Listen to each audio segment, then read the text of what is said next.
আসলে মুসলিম হয়ে মন্দিরে আসার অনুভূতিটা আসলে বলবো যে বাংলাদেশের মতো একটা জায়গায় যেখানে আসলে সবাই মানে সাম্প্রদায়িক সম্প্রীতি যেটা বজায় রাখে সেটারই একটা মানে আমি যে আসতে পারছি মুসলিম হিসাবে মন্দিরে বা মণ্ডপে দুর্গা আমার হিন্দু বন্ধুরা হচ্ছে পূজা করতেছে ওদের পূজা দেখতে সেটা আসলে সাম্প্রদায়িক সম্প্রীতির একটা চিত্র।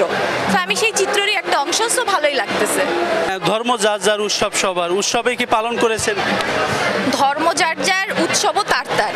এখন আমার হিন্দু বন্ধু বান্ধবীরা যদি আমাকে এখানে মানে ইনভাইট করে নিয়ে আসে সেক্ষেত্রে আসলে তাদের উৎসবে আমি সামিল হতেই পারি, এটা আমি বিশ্বাস করি আর কি।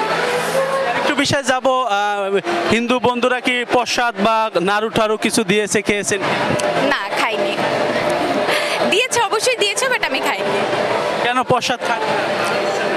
প্রসাদ আমি যতদূর জানি প্রসাদ খাওয়াটা হয়তো বা মানে প্রসাদ খাওয়াটা তো নেসেসারি না আমার জন্য, এটা জরুরি কিছু না, তাই আমি খাই। প্রতি বছর যেহেতু বন্ধু বান্ধব হিন্দু তাই প্রতি বছরই তারা ইনভাইট করে, তারা নিয়ে আসে, সো ঘোরা হয়।